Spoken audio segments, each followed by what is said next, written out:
Olá, seres humanos! Vocês estão prontos para liberar novas habilidades com os conhecimentos que adquirirão no vídeo de hoje? No meu vídeo de filosofia sobre a cidade ideal e o mundo das formas de Platão, o mundo das ideias, nós fizemos a diferenciação entre um mundo sensível, um mundo material, um mundo que nós vivemos, onde nós vemos, tocamos e ouvimos as coisas, e um mundo inteligível, um mundo ideal, um mundo além do mundo material em que vivemos, um mundo onde nós não podemos ouvir, nós não podemos tocar e nós não podemos ver as coisas. Este mundo inteligível é, na verdade, o mundo das formas perfeitas. É comumente chamado de mundo das ideias. Mas essa denominação de mundo das ideias é inadequada, porque no sentido dado por Platão, o termo ideia não significa pensamento, não significa aquilo que pensamos, a nossa representação sobre algo. Significa a forma, a essência de algo, aquilo que ela é. É algo que está além da nossa mente, está além não só da nossa mente, mas também do mundo em que vivemos. Está no mundo superior. É um mundo de formas perfeitas. Um mundo onde apenas a nossa alma foi capaz de estar e de lá veio. Mas não o nosso corpo, que pertence ao mundo material que estamos aqui. Esse mundo inteligível, esse mundo das formas perfeitas, não se confunde com o nosso pensamento. Apesar do nosso pensamento ser capaz de entender as formas perfeitas que existem no mundo, nesse mundo inteligível. Neste mundo inteligível, neste mundo das formas perfeitas, existe uma hierarquia, uma ordem entre as formas lá existentes. A mais importante de todas as formas existentes no mundo inteligível é a ideia do bem. Só relembrando que, segundo Platão, a nossa alma veio desse mundo inteligível e já teve contato com todas essas formas perfeitas, inclusive com a ideia do bem. Antes de virmos para o mundo sensível, para viver em nossos corpos e usufruir de nossos sentidos, a nossa alma acessa a todo esse conhecimento existente no mundo inteligível. Agora resta saber de que forma, depois de vir para o mundo material, para o mundo sensível, de que forma a gente é capaz de acessar, de voltar a saber aquilo que a gente ficou conhecendo, aliás, que a nossa alma ficou conhecendo no mundo inteligível, no mundo das formas perfeitas. Como nós podemos acessar esse conhecimento que a nossa alma tem? De acordo com a teoria platônica. Em uma obra intitulada Mênon, de Platão, os erísticos, que eram pessoas que se utilizavam de uma técnica argumentativa chamada erística, uma técnica que era utilizada apenas com a finalidade de vencer um debate, sem qualquer compromisso com a verdade, com a busca pela verdade, haviam afirmado que não é possível se conhecer aquilo que não é conhecido, pelo simples motivo de não ser possível pensar em algo que não se conhece. Porque se você pensa em algo que você não conhece, na verdade você conhece, e isso seria contraditório, não faria sentido. Da mesma forma, os erísticos também afirmaram não ser possível conhecer aquilo que já se conhece. Ou seja, adquirir conhecimento sobre aquilo que já se conhece, justamente por já se conhecer, o que seria outra contradição. Essa primeira afirmação dos erísticos até faz sentido, porque realmente não dá para pensar em algo que não se conhece, porque se você pensa, você realmente já conhece. Agora, dá para você buscar sim mais conhecimento sobre algo que você já conhece. Não é porque você conhece alguma coisa que significa que você sabe tudo sobre aquela coisa. Existem detalhes inúmeros sobre cada coisa que você já conhece que você ainda não sabe. Porque os sentidos humanos eles são falhos, eles não são capazes de dar toda a informação sobre determinada coisa ou determinado fato. Mas ok, né? Segue o líder. Para superar essas afirmações, Platão propõe um caminho diferente para se chegar ao conhecimento que a gente teria em nossa alma. para acessar o conhecimento que nós teríamos adquirindo no mundo inteligível, no mundo das formas perfeitas. O caminho proposto por Platão é denominado de anamnese, uma espécie de recordação, que consiste basicamente em tentar buscar o conhecimento que a nossa alma absorveu quando estava no mundo inteligível, no mundo das formas perfeitas.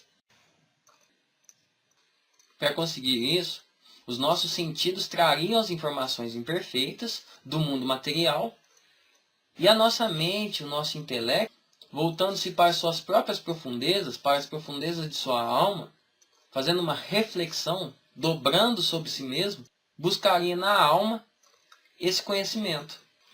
O interessante é que essa explicação de Platão, ela tem um caráter mitológico e tem um caráter dialético. O caráter mitológico dessa doutrina platônica, dessa tese platônica, tem nítida influência nas doutrinas órfico-pitagóricas. Mas para entender o que são essas doutrinas órfico-pitagóricas e o que Platão entende, primeiro a gente tem que entender o que seria a religião órfica, que é uma construção que foi aprimorada pelos pitagóricos. Os pitagóricos pegaram a construção do orfismo e acrescentaram alguns elementos. Basicamente, a religião órfica ou o orfismo consiste em um culto baseado na saga do músico mítico Orfeu. O mito de Orfeu, ele relata, entre outras coisas, a ida de Orfeu ao mundo dos mortos, do Hades, em busca de sua esposa Eurídice, e seu triste retorno sem a sua amada. Ele volta do mundo dos mortos sem ter conseguido fazer o que queria ter feito, que é trazer a sua amada. E ele não consegue trazer a sua amada por ter desobedecido às ordens de Perséfone e de Hades. Eles haviam lhe dado a ordem para não olhar para trás, o que não foi obedecido por Orfeu. Orfeu olhou para trás e foi punido. Sua morte foi trágica. Ele acabou sendo despedaçado por uma horda de mulheres trácias, todas enlouquecidas, segundo o mito. E sua alma acabou indo para os Campos Elíseos, considerada a morada dos heróis imortais. Esse mito, essa história de Orfeu, representa a saga da alma. Orfeu desce ao mundo dos mortos em busca de Eurídice, e na sua volta, acredita-se que ele tenha conseguido formas de como alcançar o lugar dos bem-aventurados, evitando os obstáculos e as armadilhas do caminho, que esperam a alma depois da morte. Este é um resumo da religião órfica. A escola pitagórica acrescentou novos elementos à religião órfica.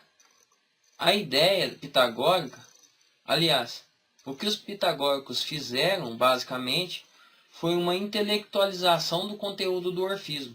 Os pitagóricos acabaram fazendo com que o orfismo deixasse de ser um simples culto ou ritual que era, para transformá-lo em um modo de vida, no qual se buscava a purificação da alma, através de alguns preceitos que deveriam ser seguidos pelo corpo, como a abstenção de se comer carne e também a busca pela sabedoria.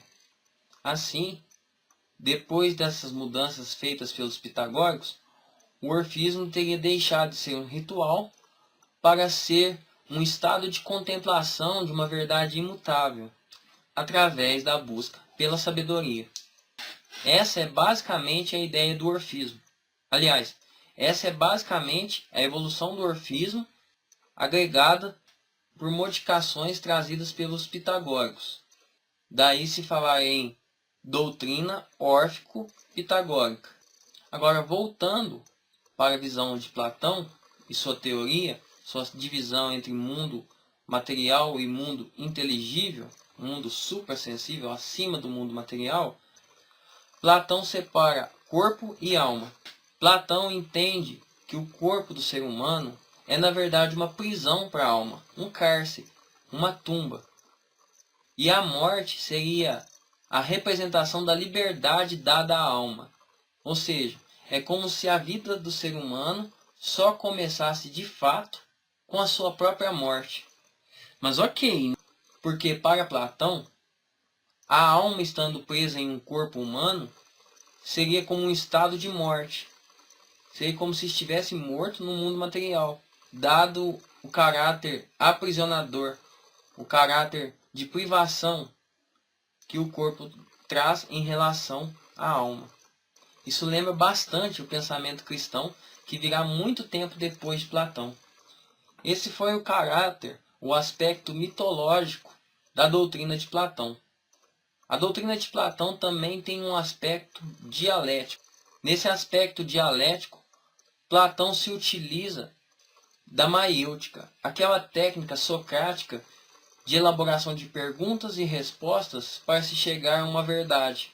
Por meio dessa técnica, Platão interroga um escravo que não possui conhecimentos sobre geometria, e através da utilização do sistema de perguntas e respostas, do sistema maiêutico socrático, Platão consegue conduzir o escravo e fazer com que ele dê uma resposta a um problema geométrico complexo.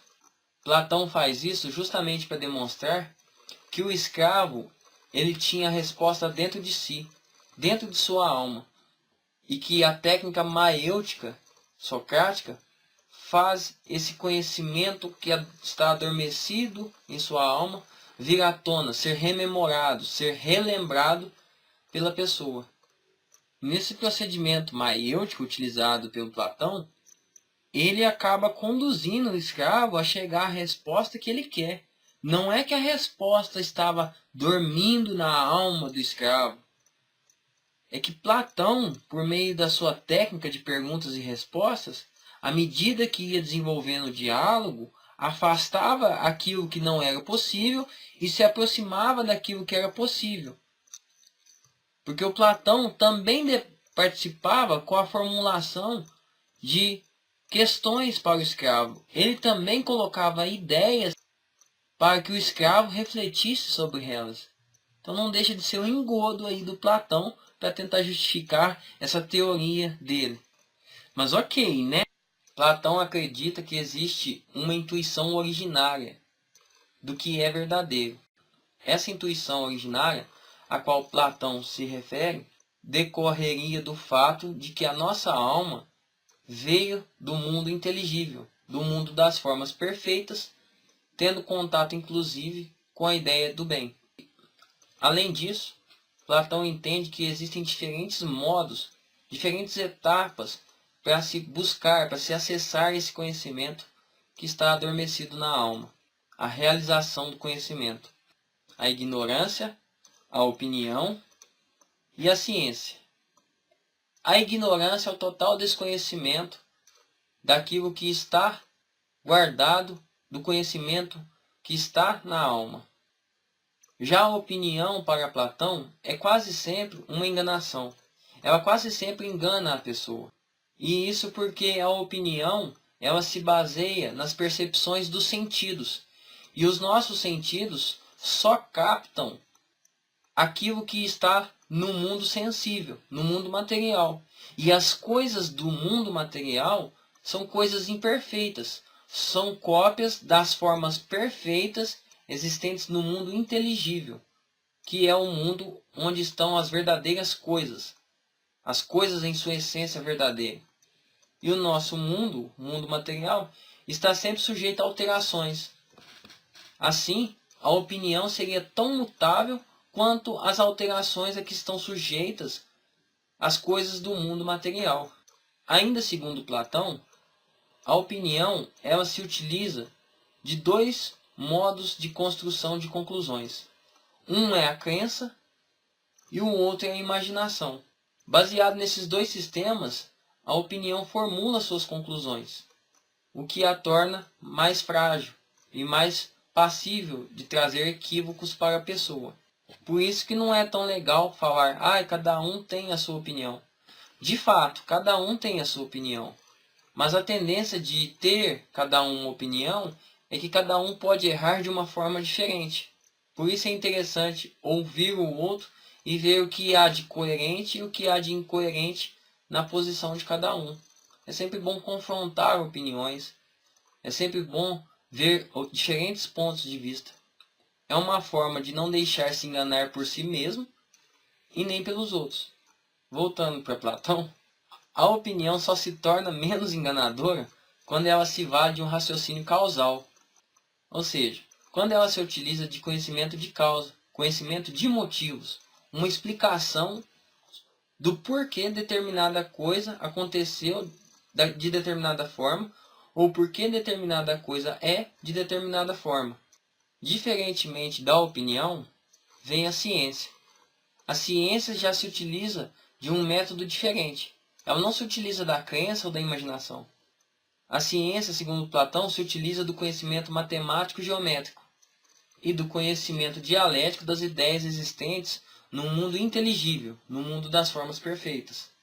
Aquele que se utiliza do conhecimento matemático geométrico acaba utilizando elementos visíveis, como figuras ou mesmo hipóteses, para chegar a algumas conclusões, para chegar às suas próprias conclusões.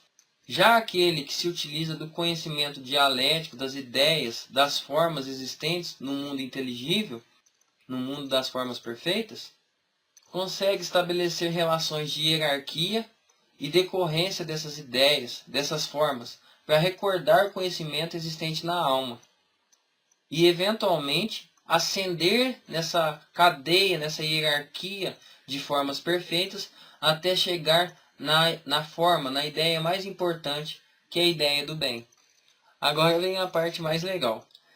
Segundo Platão, essa teorização de como a opinião é montada e de quem utiliza essa opinião, de quem utiliza a ciência, e toda essa explicação que eu fiz, da questão do raciocínio matemático geométrico, da dialética das ideias, das formas do mundo, do inteligível, Platão afirma que apenas os homens comuns se utilizam da opinião para recordar o conhecimento existente na alma. Aquele conhecimento que a alma absorveu quando estava no mundo das formas perfeitas, no mundo inteligível, no mundo superior ao mundo material. Então, como os homens comuns se utilizam da opinião, que se utiliza, por consequência, da fé e da imaginação, fatalmente esses homens comuns não conseguem alcançar a verdade, não conseguem acessar o conhecimento verdadeiro, de acordo com Platão. Já por outro lado, os matemáticos que utilizam o raciocínio, o método de conhecimento geométrico-matemático, recordam-se de alguma parte do conhecimento verdadeiro. Mas aqueles que conseguem acessar conhecimento verdadeiro na integralidade são apenas aqueles capazes de utilizar o conhecimento dialético das formas perfeitas. Apenas esses são capazes de fazer a captação pura das formas perfeitas existentes no mundo inteligível, no mundo das formas perfeitas, do absoluto, da verdade absoluta, da ideia do bem. E só eles atingem a ciência suprema. Nesse caso, o intelecto e a intelecção superam as sensações, ou seja, superam os nossos sentidos que estão muito ligados, aliás, estão inteiramente ligados ao mundo material, a esse mundo sensível no qual nós vivemos. E por consequência também há uma superação de todos os elementos existentes no mundo material. Daí, a pessoa que se utiliza desse conhecimento dialético das formas perfeitas acaba se tornando capaz de captar, absorver e analisar, por meio de um processo discursivo e intuitivo, as formas puras existentes no mundo inteligível, relacionando aspectos positivos e negativos, realizando ligações e exclusões, possibilitando a ascensão de ideia em ideia, de forma a forma perfeita, como eu já disse anteriormente, até que se alcance a ideia suprema, o incondicionado, a ideia do bem. Essa é a dialética realizada pelo filósofo. Espero que nesse vídeo vocês tenham tido um conteúdo que seja capaz de ajudá-los a liberar novas habilidades para a vida de vocês. Se você gostou desse vídeo, dá um like aí e se inscreve. Ah, também manda esse vídeo pros coleguinhas aí, pras galerinhas aí, ó. Quem é interessado por filosofia aí. Se tiver alguma pergunta, tiver alguma sugestão, coloca aí no comentário aí, ó. A gente tá interagindo aí, trocando ideia aí e melhorando aí, trazendo mais coisas. Valeu? Depois vai ter um vídeo sobre crítica sobre os pensamentos de Platão, beleza? Até mais.